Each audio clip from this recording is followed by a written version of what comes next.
Casar-se. Não é isso? Papai foi possuído pelo espírito da felicidade. A melodia mais animada apresentava-se em sua mente, pois ele deu um giro e deixou sua barriga dançar livremente. Rodopiou mamãe no ar, o que fora estranho, já que ela não compartilhava da mesma alegria. Depois disso, agarrou-me amorosamente, o que me fez esconder meus sonhos entre os babados do meu traje.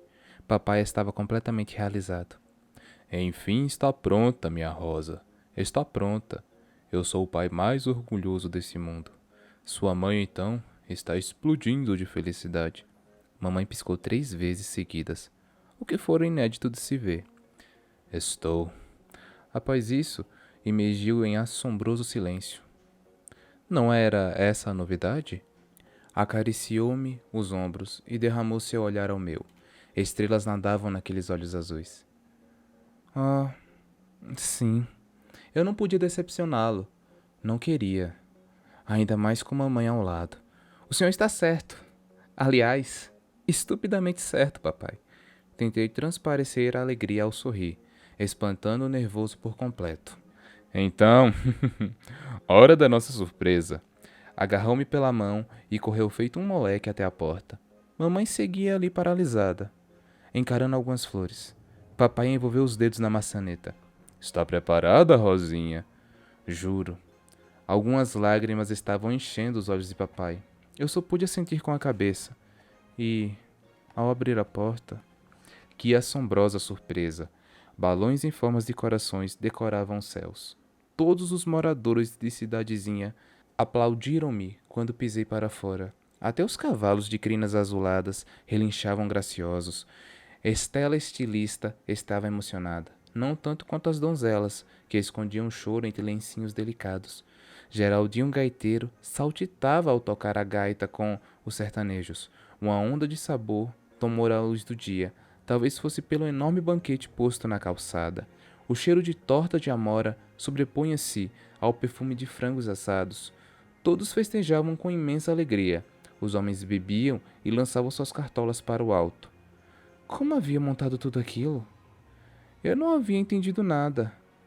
Apalpei minha cintura, à procura do meu envelope, mas ele não estava mais lá. Devia ter caído por algum canto. Até tentei buscá-lo com os olhos, quando Flavinho Doceiro surgiu na multidão. Todos se calaram. Pablo Pintor, feito assombração, puxou-me mais à frente e mostrou-me a tela em seu cavalete. Havia eternizado aquele momento. Estávamos com toda a cidadezinha diante de nós, e se eu tivesse qualquer problema cardíaco teria partido mais cedo. Ainda mais com o monumento de Santa Lurdinha Casamenteira ali, no centro da praça, derramando um olhar de curiosidade. Rosinha! Flávio ajoelhou-se e... Essa não. Não. Não podia ser. Ele iria pedir a minha mão? Eu teria de me impor. Teria de protagonizar o pior momento da cidade mais amorosa desse mundo. Procurei apalpar de novo o vestido. Onde estava meu envelope? Que é uma caixinha com corações avermelhados repousava na palma de sua mão. Ao abrir, o brilho de um anel ofuscou minha visão. O mais curioso era um bolinho talhado na joia. Santa Lurdinha não parecia serena. Por um instante, o perfume de amoras e assados ficaram pesados demais para serem sentidos. Os olhares iluminados incendiavam-me. Cada segundo de minha mudez roubava a respiração das pessoas ao meu redor. Eles estavam vivendo tudo aquilo comigo. Viram-me crescer. Não os culpo. Durante muito tempo, aqueci os corações apaixonados com perfumes, cartões e buquês. Eu já esperava essa expectativa. Infelizmente, eu estava a um passo de desapontá-los. Casar comigo? Os balões subiram devagar, como que para espiar o momento lá de cima. Foi então que eu desapontei uma pessoa muito importante. Quem? Coloquei as mãos na mesa e arregalei os olhos. Eu havia interrompido a narrativa de Rosa, mas fora instintivo. O ceifador fez um sinal de menos, bem menos para mim. Eu mesma, ela respondeu. Eu não queria acreditar. Eu não havia entendido ainda. Que tipo de autoestima era aquela? Ela era a pessoa mais especial para si mesma? Loucura. Não é loucura. Lendo meus pensamentos. Morte espreguiçou-se na cadeira, um tanto indiferente. Ela foi contra os sonhos e princípios dela. Logo, decepcionou-se, e não há maior tristeza do que trair a si mesmo só para agradar os outros. Isso eu já entendi. Revirei os olhos para o ceifador e voltei-me para a Rosa. Mas como assim? Você morava em uma cidade de cavalos de crina azulada. Sua mãe fazia o céu relampejar? Não estou achando ruim, eu uma fantasia, mas temo que os leitores não gostem. Não passa a realidade, entende, Rosa? Preocupado com a reação de Rosinha, expliquei. Não deixaria de apresentar meu ponto de vista.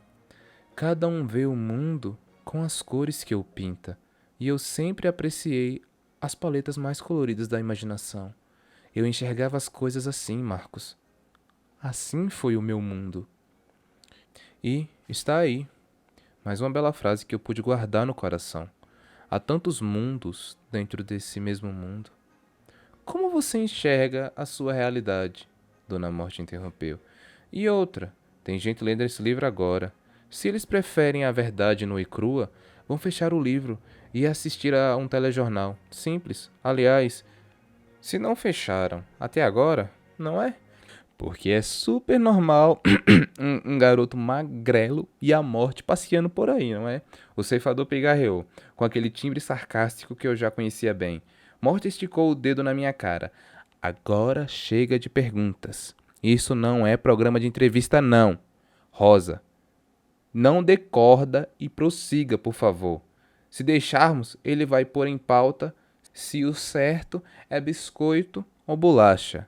Certamente, ao meu ver, é bolacha. Mas fiquei quieto. Não seria tão previsível. Certo. Rosa parecia divertir conosco, acomodando-se melhor no banquinho em que estava. Sua expressão mudou completamente. Vamos para a parte mais delicada de minha história.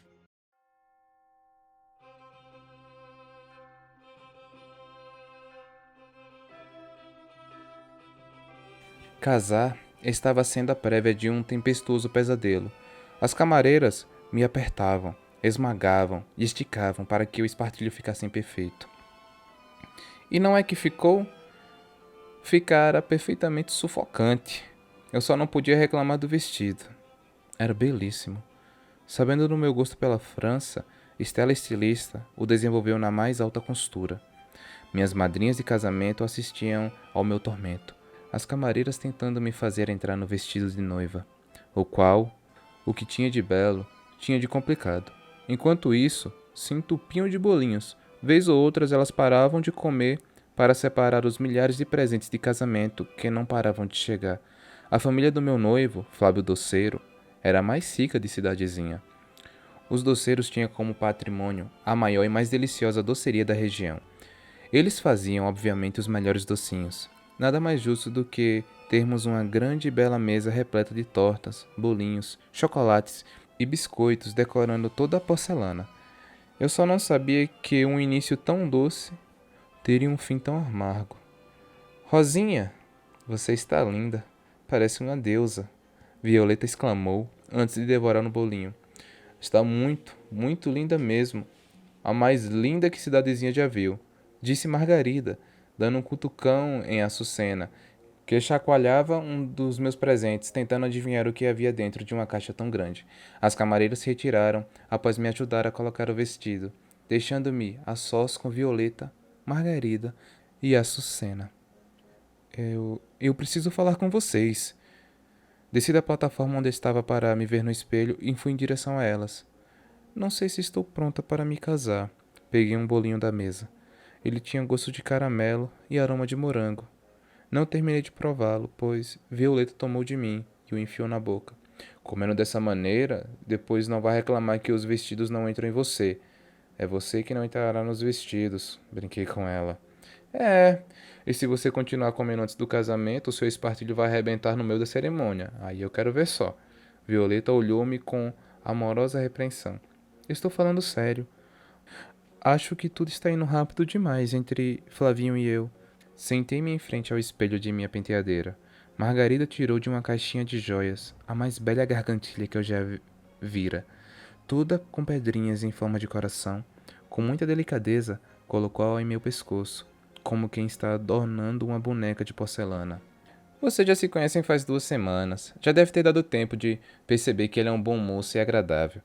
E você já tem 17 anos. Dito isso, Violeta pegou da penteadeira a imagem de Santa Lourdinha casamenteira, nossa padroeira em cidadezinha. Veja só, parece que foi ontem seu batizado. Ainda me emociono de me lembrar daquele bebê lindo de Madrião, parecendo um anjo. Violeta pegou um leque de plumas e se abanou para tentar esconder as lágrimas. Nós prometemos para Santa Ludinha casamenteira que, como toda mulher de cidadezinha, você iria se casar aos 17 anos. E não é que deu certo? Cheia de emoção, fez uma reverência diante da imagem da santa. Não é, Margarida? É verdade. Assim como com a gente, tudo deu certo para você. Balançou os ombros, orgulhosa, mas com cautela, para não derrubar o perfumado chá com chantilly que tinha nas mãos. Não é, Açucena? Açucena seguia quieta, agora segurando um presente que era adornado por um laço gigante. Meninas, aqui, olhem. Açucena desfez o laço e o presente se revelou um gracioso pagão para beber. O quê? Atordoei-me. Ai, meninas, já estou chorando. Violeta arrastou seu vestido estufado, culpa da enorme amação por debaixo da saia lilás. Empurrou Margarida de frente e agarrou o macacão das mãos de Açucena. É para seu bebê, Rosinha. Senti um arrepio percorrer o meu corpo. Em seguida parecia estar congelada. Não conseguia me mover. Um bebê? Mas como? Eu nem havia casado. Enquanto as madrinhas decidiam que nome colocaria meu filho, eu continuava envolvida naquele torpor, pensando em tudo o que sonhava e planejava para mim mesma, e em tudo o que realmente estava acontecendo. De repente, como se eu tivesse saído de um transe, disse: Já chega!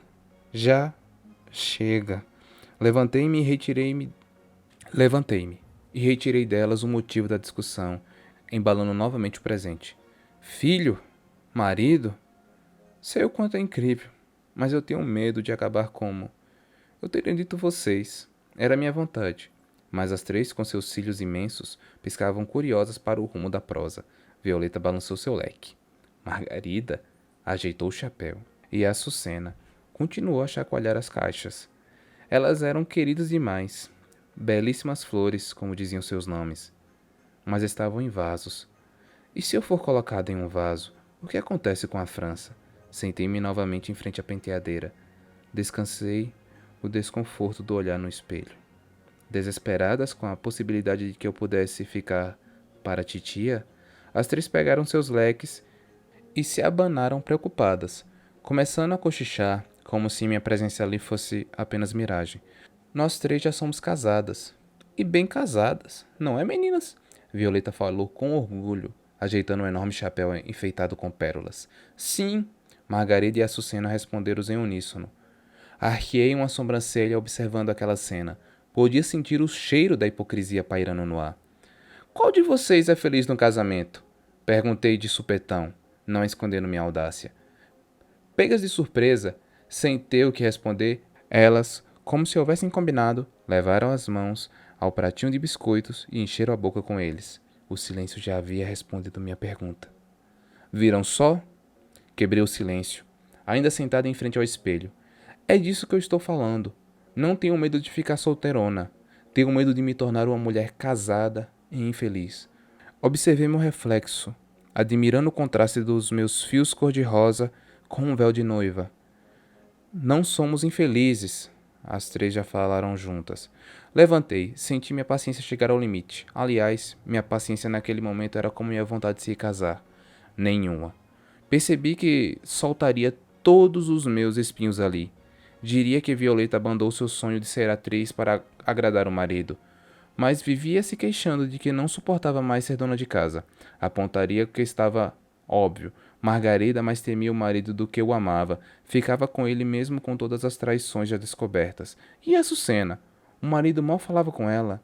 Vivia para as viagens do trabalho. Eu teria dito tudo aquilo, mas não disse. Não consegui. Sim, vocês são felizes. Falei respirando fundo. O ar pesado de minhas palavras contrariava o que eu acabara de dizer. Rosinha, preste atenção. Se você não se casar, não irão aceitá-la em cidadezinha. Margarida falou quase sussurrando. Seus pais já gastaram uma fortuna com o casamento, interpelou Açucena. Nós somos mulheres, não temos que escolher. Fomos feitas para casar, completou Violeta. A maneira de falar uma após a outra até parecia ser combinado. Eu escolhi, fiz planos e... Passei a mão pelos cabelos apreensiva. Mas estou bem, não se preocupem. Minhas amigas se entreolharam. Achavam-me louca por querer ganhar o mundo sendo uma mulher. Não as culpo. Era tamanha a ignorância da época em que vivíamos. Era uma época em que não era permitido às mulheres sonhar.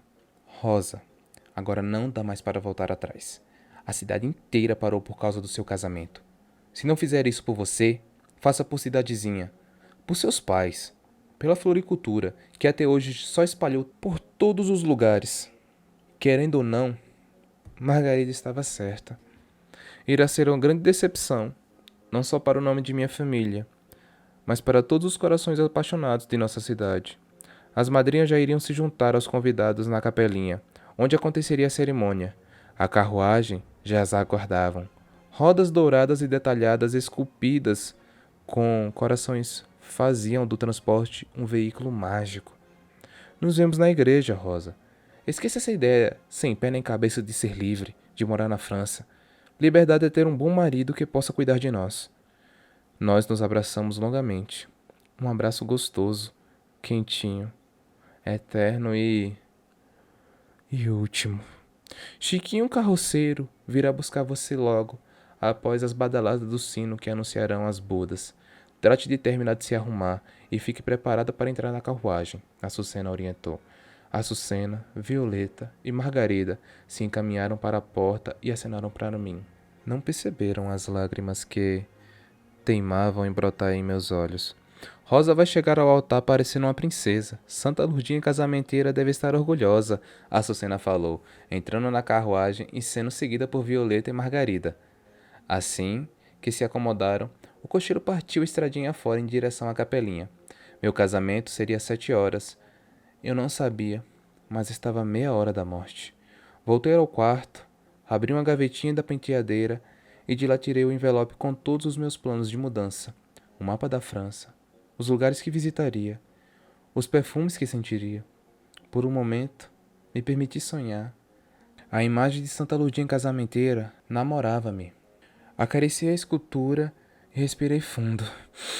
Após a cerimônia, eu iria partir com Flavinho. Era preciso me despedir de minha casa e de todas as memórias doces que aquelas paredes carregavam. Fui saindo do quarto, nostálgica, e na escadaria interrompi o passo ao ver as paredes girarem. Desnorteada, segurei no corrimão até conseguir sentar-me em um degrau. Eu só não contava que iria pegar no sono ali mesmo. Um som baixinho começou a ecoar de repente. Foi ficando cada vez mais alto, mais barulhento, até se tornar ensurdecedor. Os sinos da capela já tocavam as badaladas. Foram elas que me acordaram. As rosas do meu buquê haviam murchado, mas eu estava mais florido do que antes. Enfim, durante meu cochilo, eu havia percebido que não era importante olhar para o meu querer. Eu não podia abandonar Flavinho no altar. Precisava fazer a felicidade de cidadezinha. E tudo ficava bem. Eu ficaria bem.